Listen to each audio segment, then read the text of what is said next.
Hai Ica. Jadi aku mau nanya nih, Nah, gimana sih tanggapan kamu atau yang pertama kali terlintas di otak kamu ketika dengar kata komunis? komunis ini kayak udah nggak asing lagi ya bagi aku tuh, kayak udah pendengaran sehari-hari itu komunis komunis ya, kayak Iya, kelas belajar juga kan komunis komunis sejarah. komunis ya. Terus aku tuh kemarin ya buka sosmed terus tuh di timeline aku tuh lewat quotes tuh bagus banget. Ini aku ngutip dari Jenderal A.H. Nasution yang bunyinya tuh tidaklah mungkin seseorang bisa berjiwa komunis sekaligus Pancasialis karena cita-cita komunis justru ingin menghilangkan agama. Kalaupun mereka beragama, itu hanyalah kedok semata. Bener-bener ngena banget ya Iya. quotes-nya ya.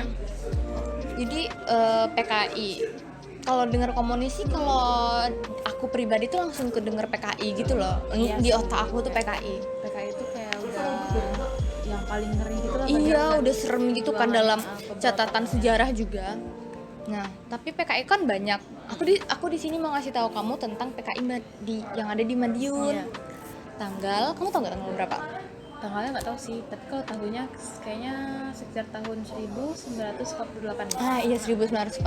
Tanggalnya itu 18 September 1948. Adanya PKI Madiun ini, itu tuh ada latar belakangnya. Iya. Yang pertama tuh kejatuhan Kabinet Amir Syarifuddin dan pembentukan Front Demokrasi Rakyat atau FDR. Nah, jadi itu pada tanggal 29 Januari 1948, Amir Syarifuddin tuh jatuh dari kabinet. Gara-gara dia kan ikut ini ya, tanda tanganan yang Renville itu, perjanjian Renville.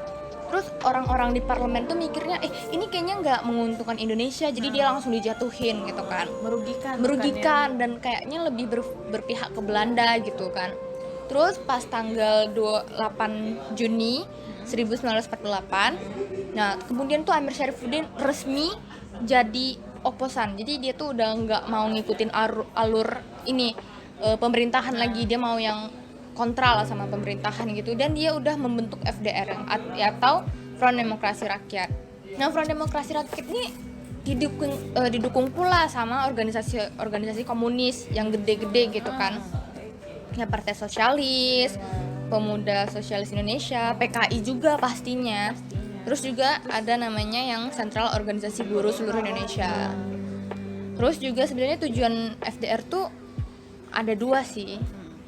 Yang pasti dia tuh ingin menuntut pembubaran Kabinet Hatta karena mungkin ada sakit hati kan, udah dijatuhin gitu kan. Terus yang kedua ada melakukan tindakan pemogokan umum, yang dari organisasi buruh tadi tuh diajak tuh semuanya tuh supaya nggak ikut kerja gitu, disuruh mogok umum. Terus latar belakang yang kedua itu kritik terhadap kebijakan Kabinet Hatta. Kritiknya itu dilakukan karena dari kabinet itu nggak ada satu perwakilan orang komunis gitu. Jadi orang kan kayak merasa gimana gitu kan. Terus selanjutnya itu ada pelaksanaan program reorganisasi dan rasionalisasi angkatan perang, yang kayak itu tuh pengurangan angkatan-angkatan perang lah gitu kan. Tapi ajaibnya Kabinet Hatta tuh nggak goyah setelah dikritik-kritik habis-habisan sama FDR.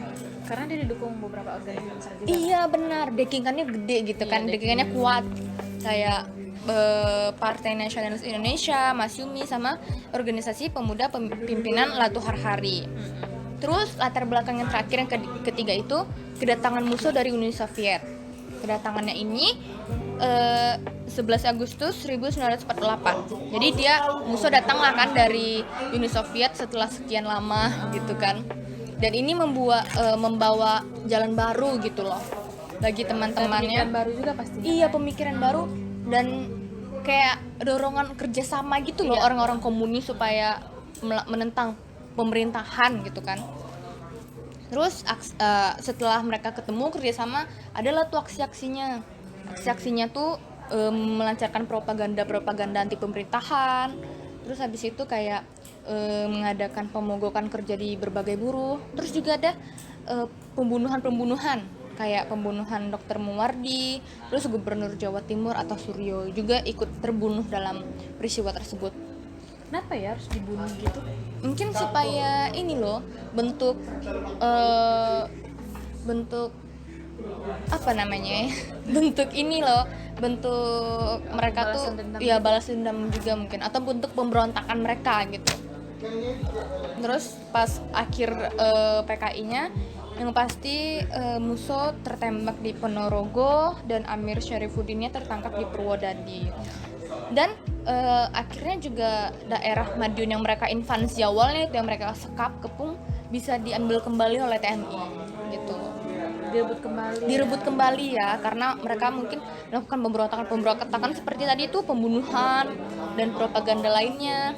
Udah diamankan kembali. Iya, diamankan kembali akhirnya. Terus pas akhirnya datang lagi kayak masalah baru gitu di yang paling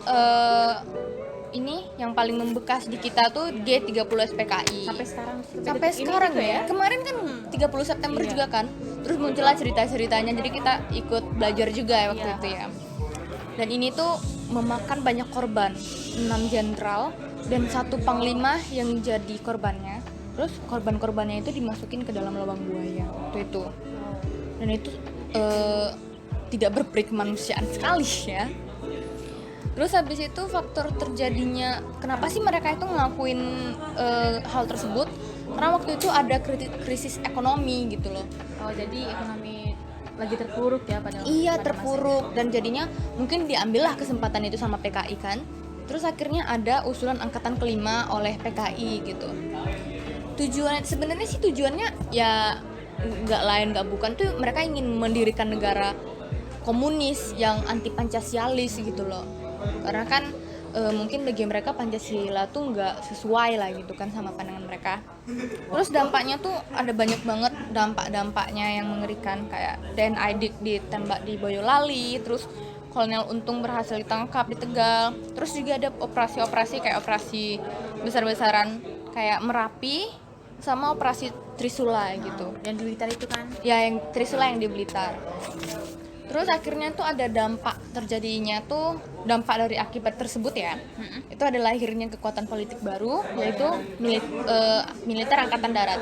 Karena sebelumnya tuh nggak ada, jadi setelah adanya ini dibentuklah militer angkatan darat gitu. Terus habis itu sisa pengikut PKI itu yang bersembunyi, mereka terus dicari tuh sampai sekarang gitu kan.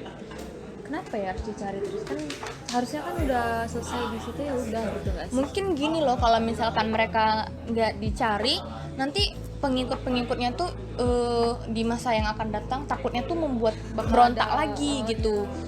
Masalah baru lagi. Jadi cukuplah sampai sekarang gitu. Terus kekuasaan dan pamor Presiden Soekarno tuh jadinya tuh memudar setelah insiden ini. Dan akhirnya ya sampai sekarang juga masih ada desas-desus sih kalau misalkan presiden pertama kita itu pernah ikut PKI gitu kan, tapi kita nggak tahu kan ikut atau enggaknya. Itu Benerannya nggak tahu. Iya, kita nggak tahu apalagi kan. Udah banyak isu-isu. Iya, isu-isu itu bisa aja mungkin kayak permainan politik saja ya. Dan yang paling kita rasakan saat ini, setiap tanggal 1 Oktober itu dijadiin sebagai Hari Kesaktian Pancasila. Itu tuh sebagai euforianya bangsa Indonesia karena berhasil mempertahankan Pancasila sebagai ideologi kita dan nggak berhasil digantikan sama ideologi komunis. Nah, gitu aja sih ceritanya hari ini. Kayak rumit ya. Iya, rumit sih, tapi ya itulah, kita belajar sejarah tuh harus ada rentetan dan tanggal-tanggalnya itu sesuai urutannya ya. Ya, jadi kayaknya itu aja hari ini dan see you next time. Semoga kita bisa diskusi kayak gini lagi ya ke depannya. Iya. Lebih menurut aku pribadi sih ya, lebih enak sama teman daripada dijelasin sama guru. Iya, bisa bertukar pikiran juga kan. iya juga. Tukaran pikiran gitu. Dadah.